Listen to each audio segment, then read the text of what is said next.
What's up, guys? Give it a minute, see who's coming in. Then we'll get going. Nothing to do. All right. Let me adjust some of this lighting. No. Yeah, I think that's better. That's better.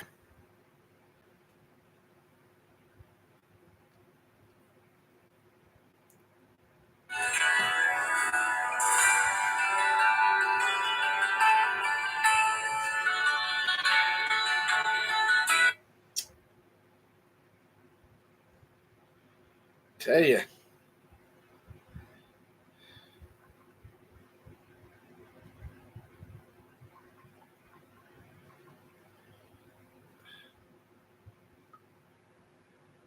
Anybody out there? Anybody?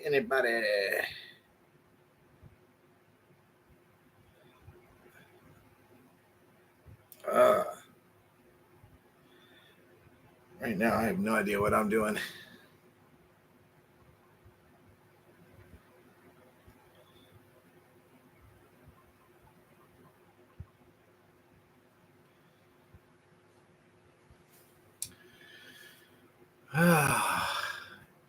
It's only 7:01, so we'll give it a minute, see who pops in here, and go from there.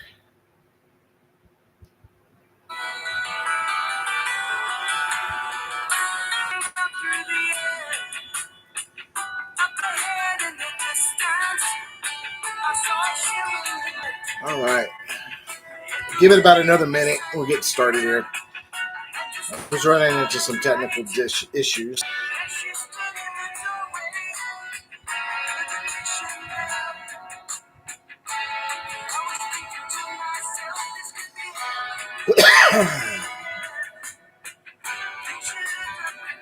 Hey, Maria.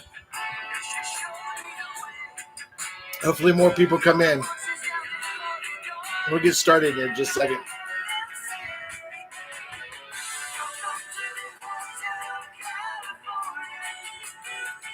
If you've entered the chat room, guys, give me a thumbs up. Let me know you're there, and we'll get started. But this was a last-minute thing, so...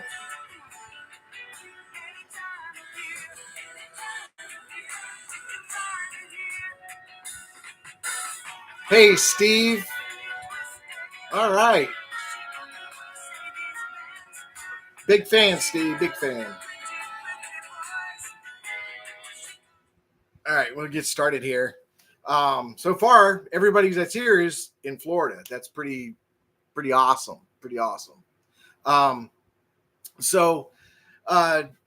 Quick summary and stuff like this. I did this last minute. I made it clear during the hurricane that if I was going to get power back and everything was going to come back on, I was going to do a live. We really got all right, Ontario in the house. Good deal. All the way in Canada. Nice to see you again, Timberland.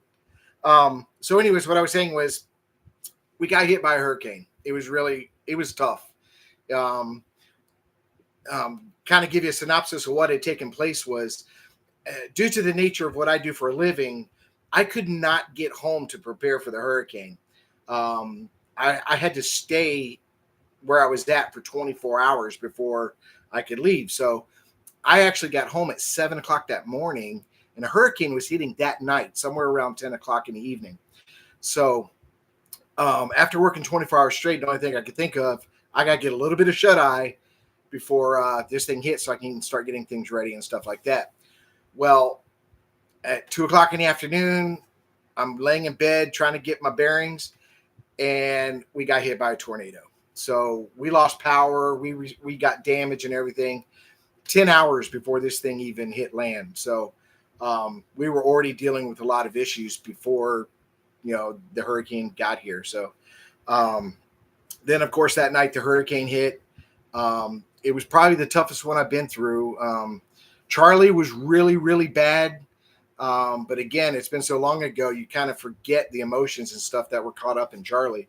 But this one was pretty rough. So, and we were on the very south side. I think the eye was probably, when it passed us, probably within 30 miles were about 30 miles from the eye when it came across. But it really pushed through a lot of tornadoes, a lot of tornadoes. I just got power back last night and lost power, like I said, early afternoon on Wednesday. So really glad everything is back to normal. I got power. I got AC, thank God. First thing I did was celebrate and ordered a pizza because I was eating beefaroni out of the can and Pop-Tarts. That was pretty much what I was living off of. So everything is good and everything's back to normal. I am looking forward to getting into the woods to see what kind of damage was caused. I've had to deal with it in the past where hurricanes came through. When Ian came through, the eye came right above us.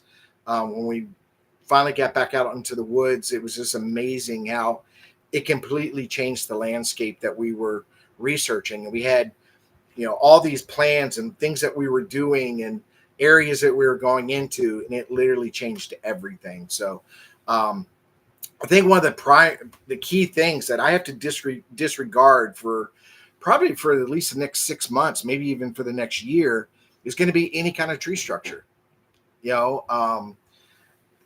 Mother Nature does crazy things, and I'm going to see a lot of down trees. I'm going to see a lot of weird stuff that the wind did with trees and branches and different things. So when I get back into the field, which is hopefully next weekend, I got to disregard a lot of that. I think Mother Nature's played too big of a role this time for it to be something more than Mother Nature. So that's where, when we look at this thing, where hurricanes really, really impact Florida and the way research is done and stuff like that. We were already really, really saturated, really bad. Y'all saw in the videos, everywhere I was going, I was wearing rubber boots. I'm sloshing through ankle deep water because of how much rain we've already gotten this year. And then to have a hurricane come through, even though in my area it wasn't so much as a rain event as it was a wind event, I'm gonna deal with a lot of different things that I wasn't dealing with last week or the week before or so forth. So very interested in getting out there to see what is going on, what's going to happen, what's going on and stuff like that. So it'll be interesting. I got to, get back out there, do some more video. I might even have to change research areas. I might have to go further away from where the hurricane was to, in some of the older areas I used to go into, just to see if that makes a difference. But we'll see. Might fly the drone before I go in there. That's the biggest fears when you're going in there. You don't know what's going to happen if there's branches, and pretty large branches that are just dangling. You just happen to be walking by that day and a breeze goes by and that thing comes falling down on you, or a tree that looks like it's perfectly there, but the ground is so saturated it's already weakened by the storm, and all of a sudden that tree decides it wants to topple over and you're in the way of it. So I think the dangers are definitely present when we go in the woods and stuff like that, especially after these hurricanes. But we'll see. We'll play by ear and we will go from there and see what happens. So really interesting because I've had all this time off, due to the storm, no power, stuff like that. I was still working. Thankfully, I was still able to go to work and stuff like that. They gave me something to do during the day. I got to do a lot of watching stuff that, I had to catch up on, old videos, stuff like that. And I caught some live shows, and there's a show called DTV, and really, really good show, really interesting and stuff like that. But what I like about the show is if you're a hoaxer or a liar or whatever in the Bigfoot community, they're going to call you out. They're going to call you by name and they're going to say it out. I complain about it all the time, but I don't call names out. They do. They're quick to say, hey, this guy, this is what they're doing and stuff like that. So it was really interesting and a breath of fresh air that I'm watching their show, and they're actually bringing up the same topics that we have discussed in the last few weeks about liars, hoaxers, and entertainment. So like when I do this show, when I'm on here, I put it in the system when and YouTube asked me what kind of show am I going to be doing, I strictly put entertainment. Okay. Because that's what it really is. At this portion of it's entertainment, I get a chance to answer your questions and talk to you and get to know you guys, which is separate than the research. It's separate than me going out in the field and actually recording what I'm doing out there and stuff like that. So, but you've got these guys, like I said, out there that are lying. They're creating videos that are straight up a hoax, a lie, stuff like that. And we're going to run into that. Did you attend the Ocala Bigfoot event in 2024? My son and I did in 2023. Awesome gathering of the Bigfoot research and scientists. Yes, Steve. Actually, I was at the beginning of the very first event at this past year's Bigfoot event was the Skunk 8 Roundtable. I was on that roundtable. I don't know if you remember seeing me up there. I was sitting right beside Tim T and right beside Brian King Sharp, who was hosting it. He was standing there, and I was to his right. Yeah, I was absolutely there. I had a booth set up and everything else. So I gave people an opportunity to meet BFFG and talk to me, Bobby, or Jimmy. It was a great time. Every year I go to that thing, and it just blows my mind how good it was. I actually did a live for Dirt Road Bigfoot.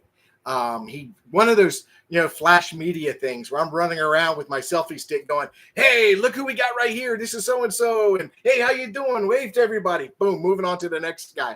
And I just went around the entire place. There's Dirt Road right now. Dirt Road just entered the chat.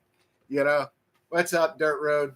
And so even at the conference in Dirt Road to tell you. So I was running around doing this live for Dirt Road, and we're doing the booth, and like I said, I was a speaker on the Skunk 8 Roundtable, so I was up on stage. It was fantastic. Brian King Sharp was an amazing host and a great guy. I'm in contact with him on a regular basis. I can't speak highly enough of the guy. He's really, really a good guy. A lot of great people there. I'll tell you who surprised me the most. Yeah, it was a great live, wasn't it, Dirt Road? Yeah, it was a lot of fun. We did it in a short period of time, but we knocked it out. But I tell you who surprised me. Well, it didn't really surprise me. It was just a breath of fresh air. Was Renee Holland from Finding Bigfoot. If y'all remember Renee, the tall woman that was always the skeptic. I've got to tell you something. That is the nicest person I have ever met. She was so sweet, so nice, and so accommodating. You know what I mean?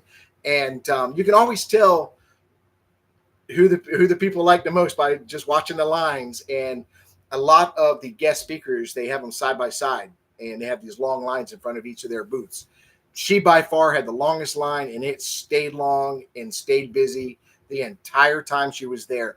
And literally, she took the time out to talk to each and every one of them, not rush them out, sign an autograph or whatever. She took the time to actually sit there and talk to them.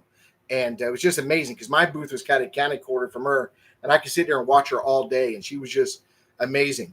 Brian King Sharp, he was big on taking time out, take a photo with you and spend some time with you and stuff like that, So I recommend anybody in the state of Florida or anybody who's coming on vacation during the time, if you're here during the time of the next Ocala Bigfoot Conference, which I think it's called the Great Florida Bigfoot Conference, go. It's a lot of fun. And it's at the Ocala Equestrian Center, which is beautiful, beautiful.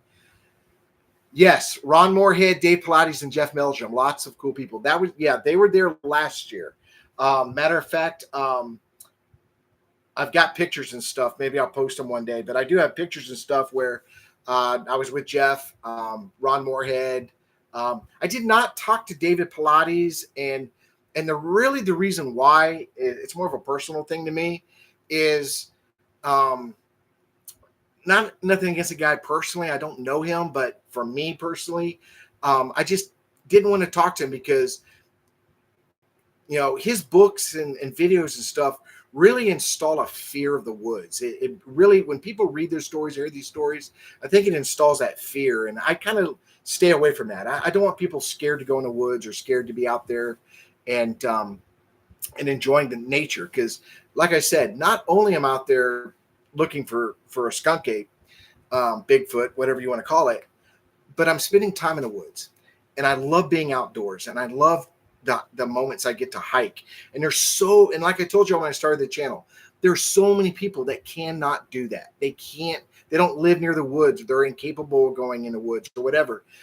They're riding my shoulders. I'm taking you along for the journey. Sometimes we get something, sometimes we don't. That's just the way, that's what researching is. But I will always take you out there. I'll always show you what I see, you see, and we just enjoy the time out there and stuff like that. So that's big. So yeah, I didn't really talk to Pilates, but I did get an opportunity to talk to Ron Moorhead. Everybody knows where I stand on the whole Ron Moorhead thing. I won't get into that tonight. But I did have the opportunity to ask him some very, very specific questions that had bothered me for a long time. And I was able to go to him directly and ask him these questions. And of course, I didn't get an answer. He's got handlers. He's got people that'll step in. Ron's got other engagements. He's got to go. He's got to do this, blah, blah, blah. He'll talk to you later type thing. So I never did get the answers. But everybody knows where I stand on that. And at this point in the game, if I've been on a podcast with him to also discuss these things. And again, I never get the answers I'm looking for. But this point in the game, if Ron Moorhead did reach out and say, hey, I'll answer these questions, or somebody put a podcast together and said, hey, let's get BFFG and Ron Moorhead on there. Let's discuss these issues. I'll turn it down. Every opportunity it's been made to have that happen. And it never has. So I'm done with it. I'll move forward. Ron can do what he does, and I'm going to believe what I believe. You know what I mean? But I think it was a fantastic opportunity to talk to Jeff Meldrum. That man is such a nice guy and willing to answer questions, and he gives you his honest opinion right off the bat. Honest opinion. And sometimes people get upset with him. I saw people bring in stuff and say, hey, look at this print for me and check this out. And literally he'd have to break their hearts and tell him what he thought it was.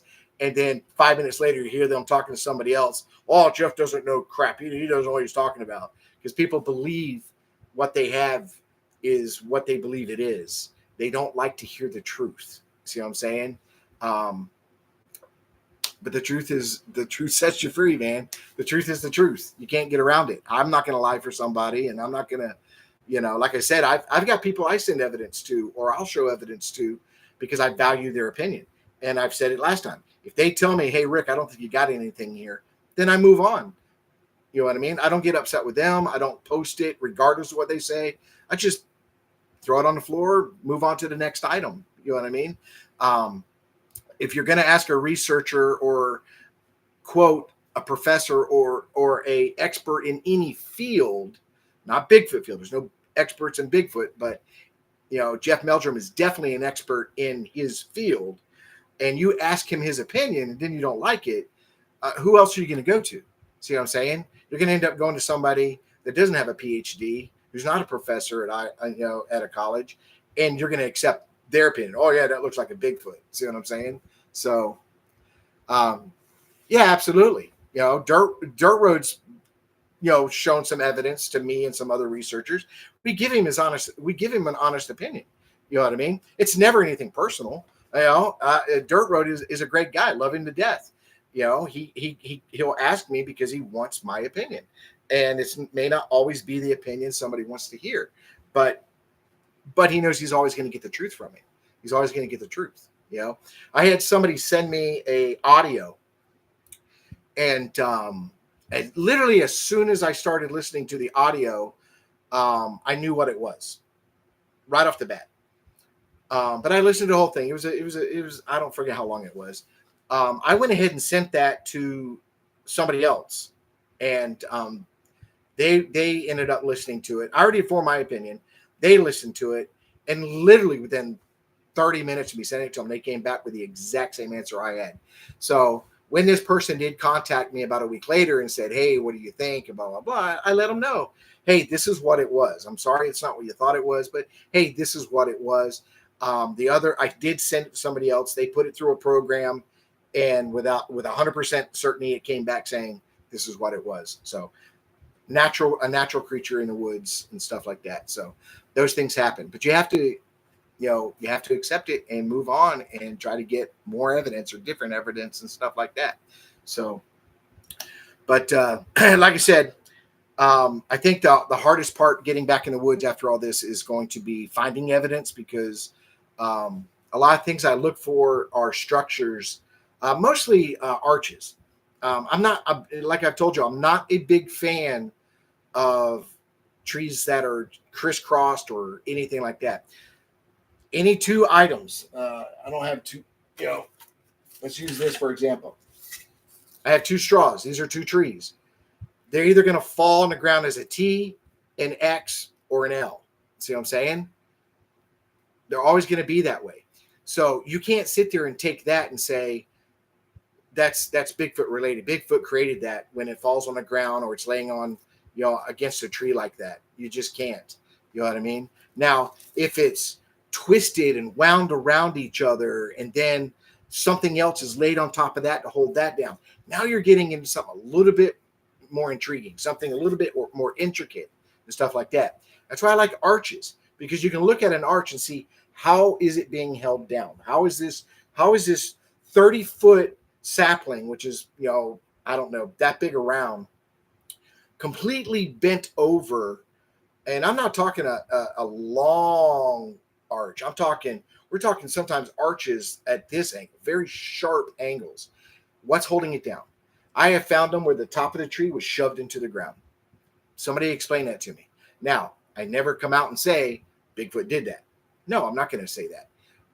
But I am going to tell you that this is extremely interesting, and it raises a lot of questions on how did this happen. I have found some that are bent over, and it's a log laid down across the top of the tree to hold it down. Again, very, very, very interesting stuff like that. A lot of them I find are they have a game trail either going through it or somewhere near it. There's a game trail. That's interesting. Brings up a lot of theories. Okay. One of the theories I'm not going to assign to is, the arches are portals. It enters and comes and goes through those. Man, I walk through those things every single day.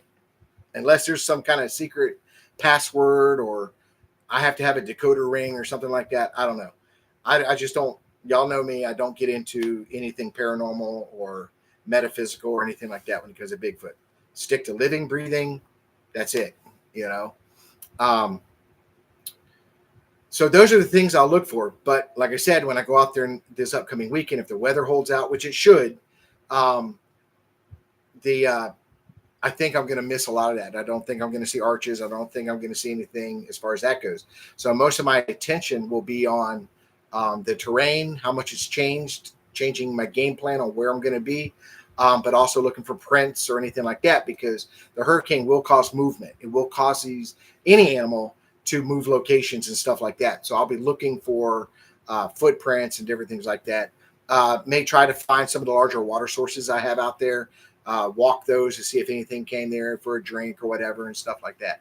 So it's going to be very interesting. This brings up a note. Starting on Wednesday, I was supposed to do my camp out from the 16th through the 20th. Well, the Florida Game and Wildlife sent me an email. I'm pretty sure a lot of people an email letting us know that our reservations are canceled. We're not allowed to camp out during that period of time because of the damage from the hurricane. Like I said, it is dangerous if you're walking through the woods. A lot of trees are still unstable. A lot of branches are still unstable. I've got a tree out here that I still got giant branches hanging from it that just have not fallen yet. And it's going to take time for them to fall. I can't get up there to cut them down because I got a power line running right through. I'll be within a foot from this power line, and I'm not going to risk it. So they'll fall when they fall. It's the same thing out there. There's going to be a lot of hazards and stuff, so they don't want campers out there, which sucks because I was really, really looking forward to it. I have new equipment that I want to use. Like I said, I got the drone. I got new night vision. I ordered a bunch of new stuff that I want to take out there. It sucks, but I'm alive. I survived, and I'm happy with that. So, let's see, I've done the same different views, gives perspectives. Yeah, I have told you about the arch. Yeah, yeah. So yeah, Dirt Road's talking about an arch that he had found up there in Indiana, and like I said, when you look at an arch, you're looking at certain characteristics that change, make it different than anything else that you've seen. Those are the things you're looking for. Are they twisted around things? Are they held down by something? There's a lot of things that you can look at other than, like, if you see an arch and branches are growing off of it upward, that's a natural arch where that tree at some point, maybe a hurricane or something like that, but now it's sprouting branches that are trying to get to the sunlight. So it's been there for a while. Maybe originally made by something, don't know, but it's been there for a while. If it's growing 3-4 foot branches off the top and it's starting to go back, back to sunlight and stuff like that. So, pedal not says like telepathy portals not flying. Yes, I agree, Timberland. I agree 100%. And it seems like a bunch of them are right here in the state of Florida.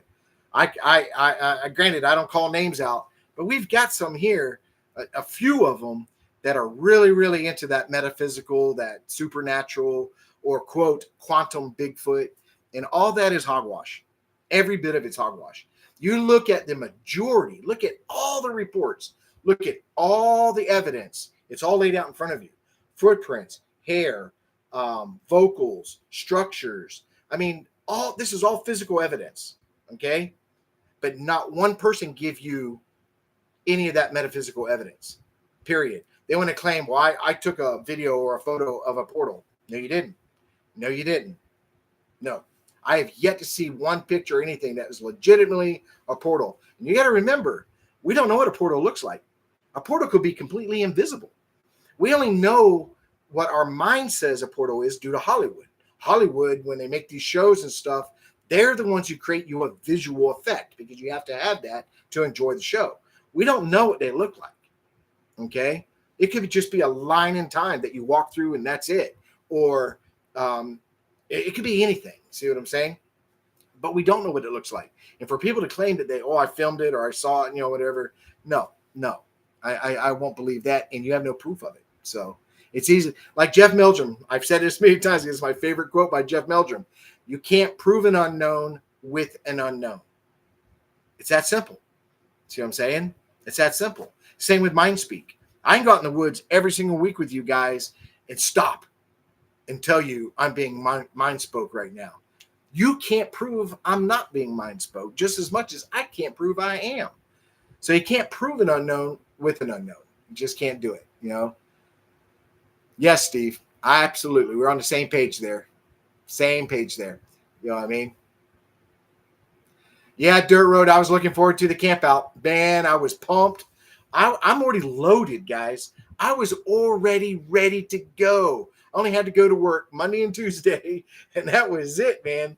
Wednesday morning, I would have been out there setting up my camp, getting ready and stuff like that. Possibly had another guy that was going to come out with us. But, the hurricane happened. It happened. There's not anything I can do about it. I can't change it. It's just one of those things. But I do have other campouts planned. They're shorter. They'll be like Friday, Saturday, Sunday or something like that. They'll be, 3-day events instead of 5-day events. So I will be getting out there.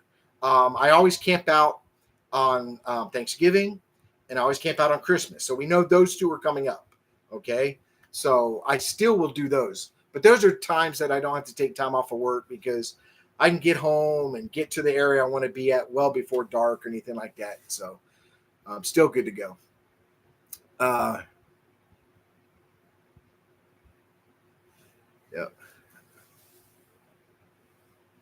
Just reading some of the things, catching up, guys. I'm sorry. You know what I mean?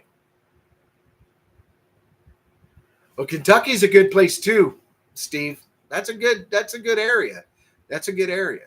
So I think anywhere, like me, when people ask me all the time, what do you look for to be a area to research?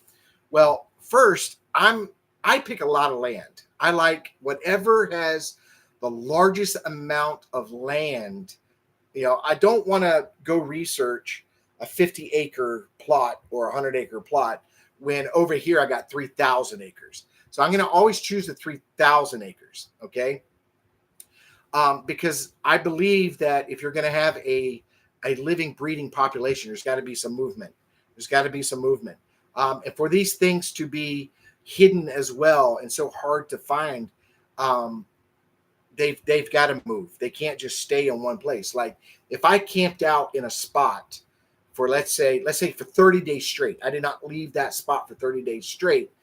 Um, People are going to come in there. They're going to see that wow, somebody was in this area for a long period of time, because the ground's going to be disturbed. There might be waste, whatever I used. There'll be signs that I had a fire, stuff like that. You know what I mean? But if you're continuously moving, like gorillas, I use gorillas a lot because that's the closest thing we got to look at behaviors and stuff like that. Because I truly believe that this thing leans more towards a primate side than it does any other. And when I say primate, I am talking humans too. We are primates. We keep forgetting that. People will get pissed off at me and go, "Oh, they're not primates. They're not part of the great apes." Okay, but we are. Humans are. And then they realize, oh, wait a minute. That's right. Science says we're one of the primates as well. So, so I lean towards it being a primate, an unknown primate. I think it's a hominid that has lived parallel with us for a long time and has done a good job of staying away and staying alive and trying to survive and trying to succeed. We're starting to get more and more sightings and stuff because one, everybody's got a cell phone, so people are catching footage, and two, we're encroaching on environment so much. People ask me all the time, what is your end game? What is your end game with this whole thing? Because I'm not getting younger, guys. I turned 56 in January. So that's a hint, guys. 56 in January.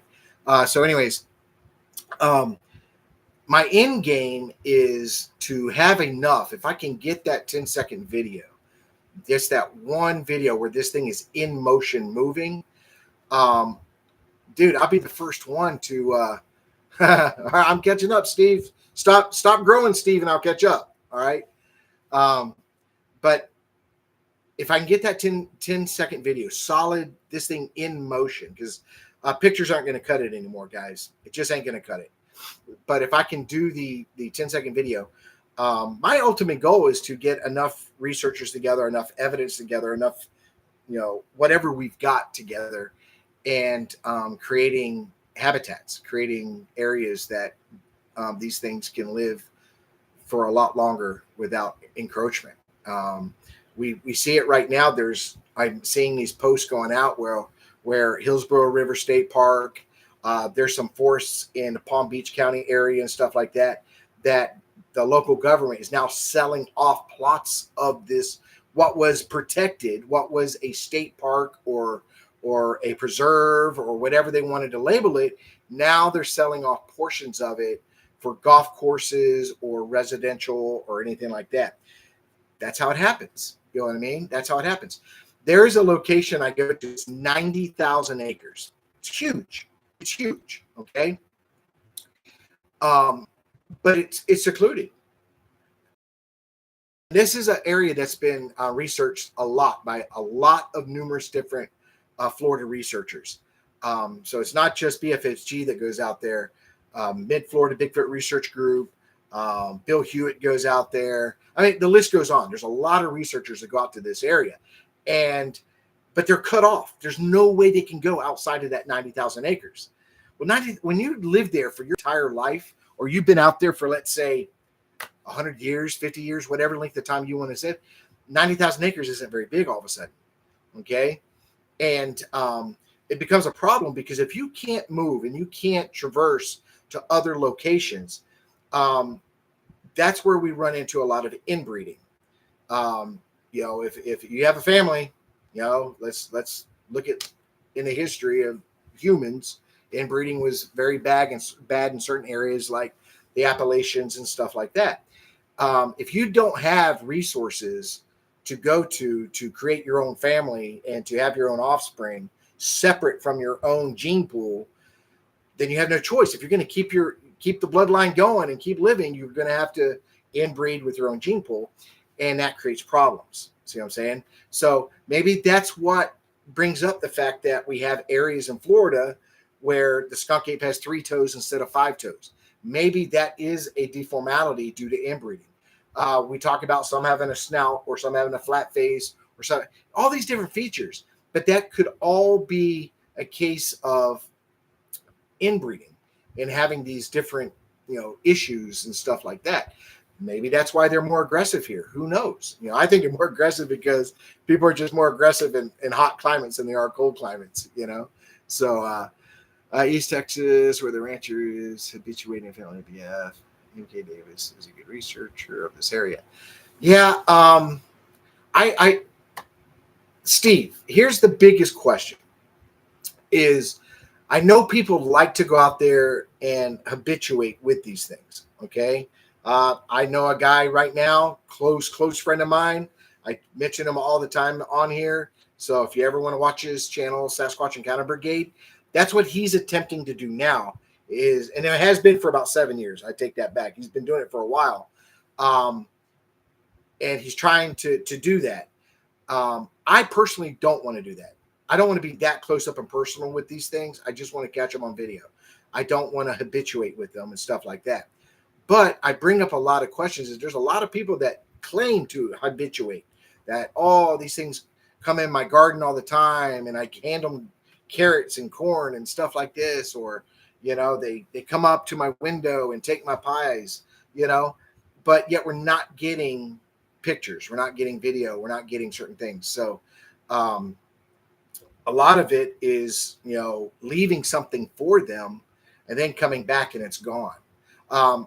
Case in point, one time, Steve, I went out to this one area and been out there all day. It was the swamps and stuff like that. So I was getting ate up by mosquitoes, been out there for 3-4 hours and really did good that day. Caught some really good vocals and stuff. So I'm heading out and I had taken an apple to eat, an apple. And so I took the apple out of my backpack and I'm walking to get back onto the county road and then hike back because I'm pretty far from my vehicle. And I saw this stump and I thought, you know what? I can wait to eat. I'll grab lunch on the way home. I'm going to leave this apple right here. Now, I never do that. I don't leave food. I don't leave anything out in the woods. So I put the apple on top of the stump. Then I went about my business. Okay. I came back 2 weeks later. The apple's gone, which didn't surprise me. Any animal out there could have came across this apple and enjoyed himself. But what happened was there was a golf ball left on this stump, a golf ball. Okay. Now there is a golf course probably about 3 miles away that is actually cut into this wilderness area. For some reason, I don't know why the state did, but they sold a portion of land and they put in this golf course, this residential area.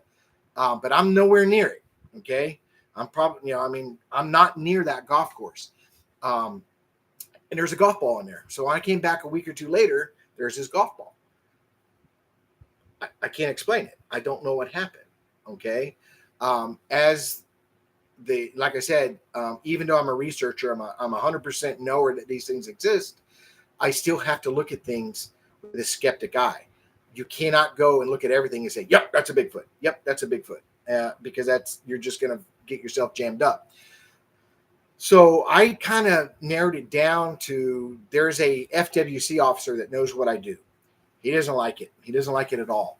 And when I do run into him or I see him, he gives me a hard time. He just being sarcastic, being a smart aleck, stuff like that, dealing with stuff like that. Sometimes wherever area I'm in, I'll see him drive by or see him park somewhere watching me and stuff like that. So a little bit of harassment. So with the golf ball, I just kind of wrote it off as maybe he was watching me. Maybe he was paying attention to what I was doing and decided I'm going to take that apple. And I'm going to put a golf ball there to really jack with this guy. It's not out of the realm of possibility. Now, I didn't see him do it just as much as I didn't see a Sasquatch do it. Well, I'm just trying to make heads or tails of what was going on. But what I did do was didn't touch that golf ball. Today, that golf ball is still on that stump today because I refused to play into it. Even if it was Sasquatch, I don't want to habituate. And if it was this guy, he's going to go back and check and say, oh, the golf ball's still here. This guy's never come back, even though I have. So it laughs on him. So either way, I'm not touching the golf ball, but I can't explain the golf ball. I do not know why how it showed up or why it's there or anything like that. So just one of those weird things that has happened through my exploits in the woods and stuff like that. So just one of those things. That's another area I'll try to get into at some point. That was the area I was going to be in this week, where the golf ball was and stuff like that. But again, it is what it is. Those of us that are in Florida, like Maria and or Steve and whoever else said they were in, because Timberland, you're in Ontario, right? Yeah. Those of us in Florida, we're just thankful that we're alive. We're thankful that we're here. We've had 2 major storms in a matter of 2 weeks. Helene was very bad. That's what made it hard for us, is because if we were going to evacuate for the storm, where are we going to go? I'm in South Florida. Okay. Well, I consider myself Central Florida because I'm nowhere near either coast. I'm like dead center. So if you drew a line from Orlando and went down, and then you drew a line from Tampa across the state, where they cross, that's about where I'm at. Okay. So I'm in the center of the state, but they consider me South Florida. Where am I going to go? Because if I try to evacuate and go north, like everybody was doing, all I'm doing is heading into areas that were already devastated 2 weeks ago. Hotels and different places like that already booked, because those people are still staying there. They're still trying to survive. So because I'm so far inland, you cross your fingers and you hope that when this thing hits land, it starts losing energy really fast, which this one kind of did. I mean, it hit as a 3. By the time it hit us, it was a 2. And by the time it got to the other end of the state, it was a 1. So when it did hit the East Coast, it was still a good hurricane. I mean, 75-mile-per-hour winds ain't nothing to joke at. So I'm thankful. I'm very thankful. I don't think we lost any lives in my county at all, but we were hit very, very hard with tornadoes. Very hard. There's some areas here that are completely devastated. So, yes, I have. Matter of fact, I know Stacy Brown personally. We talk. We shoot the breeze. Especially when we get to be at the same location together. I always make it a point to go see Stacy and vice versa. I have seen the thermal. I have seen it. I was actually shot with him and his dad in North Florida. There's a lot of people who like to say, no, it was Mayaca. It wasn't Mayaca. It was actually up in North Florida, up in the Ocala area. And it was done with, at that time, it was the newest flare camera back in that time. Of course, flares come a long way since then. So, hey, Leonard, how you doing? Miami, right, Leonard? You're down in Miami? So I think we got another Florida person. That's awesome. A lot of Florida people. Great to see you too, Leonard. Great to see you. Start throwing some questions at me, Leonard. I count on you, buddy. The thermal. Now, I'm a big fan of thermal. I have people all the time ask me, dude, I want to get into researching. What should I buy? What should I buy? My first answer is always shop in your budget. Guys, nobody's making it rich in this. Nobody's getting paid to do this. None of us have sponsors. I'm just saying, none of us. So, that would make life easier if we had sponsors. But we don't. And, so don't break the bank buying equipment that, one, you may not use often. Okay. And, do Bigfoot brush their teeth? Probably with a squirrel. Probably. I don't know. I don't think they brush their teeth. I think natural foods and stuff like bears and stuff, eating bones and eating different things. I think natural way of cleaning teeth and getting different things off the teeth and stuff like that, But, if I was a Bigfoot, I'd probably use a squirrel. You know what I mean? Probably. Maybe a rattlesnake to floss. I don't know. So, but like I said, if you're going to get equipment, don't break the bank. Don't break the bank. Get what works, okay? Don't get something that don't work. Don't get something cheap and that doesn't work. But get something that works, but keep in your price range, okay? I've got some equipment that's very expensive. I got some equipment that's not so expensive. But I knock, like my thermal was $500 and in the thermal world, that's not very expensive. But it does exactly what I want it to do. So it works fine for me. See what I'm saying? Would I like a $3,000 flare or something like that? Absolutely. Absolutely. But right now I'm only using my thermal 3 times a year. So why would I spend $4,000 for something I'm only going to use 3 times a year? So, always think about that, what works and what, but I always tell them, if you can get it, get thermal. Thermal is the way to go, because even on wintertime, during the daytime, thermal is fantastic because the temperatures are cool. It picks up heat signatures and stuff like that. Of course, it's good at night. Now, if you live in Florida, thermal's not so good during the daytime at all, only in the wintertime. During the summertime, we have to wait until about 2, 3 o'clock in the morning to actually use thermal and be really, really effective because everything is so hot. The trees are extremely hot. Rocks are hot. Uh, Everything is hot. So it looks like the force is on fire. So you don't have the availability to see everything that you would during the wintertime. So that's why I'm liking right now. Our temperatures are dropping down into the 60s at night. So it'd be perfect to use thermal right now. Thermal in the evenings would be fantastic. So, Timberland, I try to mount a flare and a night vision side by side on a tripod. Yeah, and there's a lot of guys that do combination. I've thought about it because my thermal is handheld, and my night vision is like a binocular with a really large screen, which I don't have to put near my face. It's so big I can hold it out here and look at it. I've been thinking about ways I can attach those together and then record at the same time, because I can always download the information and use that for research. I'm looking at different ways to get outside of the box and stuff like that. So, but that's a good thing, Timberland. Yeah, if you can add the two together, that's fantastic. So, yeah, absolutely. Dirt Road technology has advanced, absolutely has advanced, and they've got thermal that'll fit on your phone. They got phones. The phone itself, the whole phone is a thermal. Johnny's got one. I think he paid $300 for it, and it's no different than a regular cell phone, and the whole thing is a thermal. But that's my advice: get a thermal. Thermal's the way to go. I think thermal's going to give you the best evidence possible. And then audio. Audio is really, really good because audio is something that you can put batteries in or whatever and put it in the woods and come back later and get it. That way, if you leave an area and these things want to come into that area and see what you were doing and check things out, what did he hang in that tree? What is he doing over here? You take a very, very good chance of catching some evidence. Jimmy Barr and myself, dude, we have caught some audio that just to this day, when I listen to it, it's scary.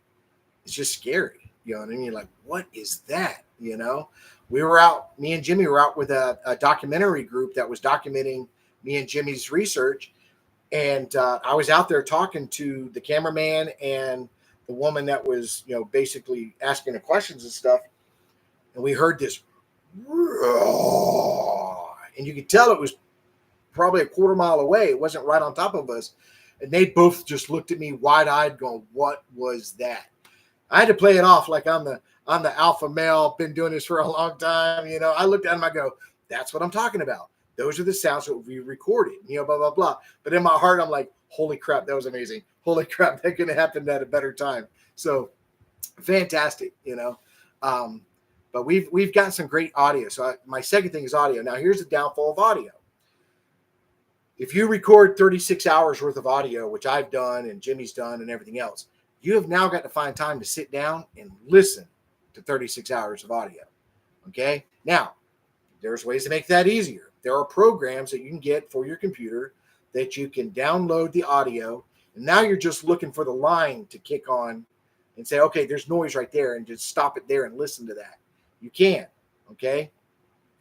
That will save you a lot of time, but you still got to go through 36 hours. one way or the other, it's still time consuming. But what I have found is there's sounds in there that don't register on that line, on that scale. And you hear it. You're like, wow, I just heard that clear as a bell. But it never registered on that line. I usually pop in some earbuds or some headphones, and I just shut my eyes and I sit there as for how many hours I can put in at a time, and I listen to the audio. I have a notepad that I write down a timestamp so I can always go back to that exact spot and rehear it again. But we've got some really fantastic stuff, some fantastic wood knocks, which we need to change the name of that. So any of you guys come up with a better term than wood knocks, I'd like to hear it, because I believe they're not wood knocks. I believe they're vocalizations. I think they're done vocally. I don't, it's really funny. I come up with these ideas, these theories years ago, and I put them out there, and people are talking about them now. I'm watching, so-called experts and people like that on different podcasts saying, oh yeah, I think it's vocalization. And I've been saying that for a long time. So I'm so glad everybody's jumping on board with these ideas, because they make better sense. You know what I mean? They make better sense, and of all the times that people have seen Bigfoot, at no point has he ever been carrying a stick, ever. He just doesn't. I've not read or seen a report where somebody said, yeah, he came out of the woods, not like this guy behind me right here. See what I'm saying? They don't have that. They also don't have a bicycle either. But I think that it's done vocally, and I came up with that one time because, again, like I said, I pay attention to gorillas, and I was watching gorillas, and when they do the noise on their chest, their mouth was always open.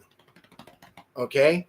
And I think this area here, I believe, is a hollow cavity in a sense, and as that noise comes out and their mouths is more like a speaker like this, and it projects that noise that you hear. And if you ever hear them hit their chest, it's like a wood knock. It sounds like a wood knock. So to me, it's a vocalization. They're projecting this, and we're hearing it, and they might just hit once, and get that noise out there, or twice or something like that. I don't know. Until we see them do it, we don't know. And but I don't believe it's them going around hitting a tree, because I could take any of you guys out there and say, okay, I'm giving you 30 seconds. I'll give you a minute. Find a stick and find a tree and make that sound, because the one thing we all agree on is the wood knocks sound the same no matter where you're at. It's very distinct. It's not like a tree break or a tree falling, or so. It is a very, very distinct, almost like if you went to Home Depot and bought, 2 round pieces of wood and smacked them together. You know what I mean? That hollow sounding, knock. Okay. It's very distinct. So for me to give you 30 seconds or a minute to find a stick that's viable, a tree that's viable, you're going to find it very, very difficult. But yet people are claiming that I did a wood knock and they responded within a minute. You know what I mean? Well, I don't think they're responding with a stick. I think they're responding verbally, if they're responding at all. So with our group, we don't do wood knocks, and it's very rarely that we do a call. If we do those things, it's because we're bored and we're on our way out. We're heading back to the trucks, and we're just doing it for fun. We're just doing it to see what happens. But when we're out there and we're in our serious mode and we're researching, we don't do wood knocks, and we don't do vocals, because we want them to initiate that to us. We want them to initiate it, not us initiate it to them. We want them to do it. And when you catch it on the fly like that, it's really impressive. It's really, really, really impressive. So anybody got any questions? Like I said, I threw this together at the last minute to let everybody know that, sorry, but the camp out has been canceled. FWC has returned my money and told me that they have canceled it on my behalf. So, and then I wanted to let you guys know I am alive. I did survive the hurricane. I'm so glad that so many of you guys in the chat room that are from Florida survived as well. Hopefully you didn't have too much damage. It was a rough time. I'm not going to lie. There's a few times that I was concerned. I was very concerned. But when the tornado hit, that was the worst part. That was it. yeah, I don't want to relive that moment again. Um, but we did finally get power back after 3 days. We still got people in Florida that don't have power. I feel for them. The only benefit is the fact that we have milder temperatures right now. When we've done hurricanes in the past, it's 100 degrees in your house and you're dying. You're just begging for air conditioning. So, all right, see you, Steve. Take care, buddy. Take care, and we hope to see you next time. I appreciate you. You know. All right, so I'm gonna go again. I want to thank all of you guys. You guys are awesome. I want to thank all the subscribers. God bless each and every one of you guys. And we're getting back to normal. I plan to do whatever I can to be in the woods this weekend and get back to doing what I do. So I appreciate you guys. Thank you so much for showing up tonight. We did pretty well. We averaged 5, 6, 7 people. That was great. Small channel, but it is what it is. We will talk to you guys soon, and God bless each and every one of you.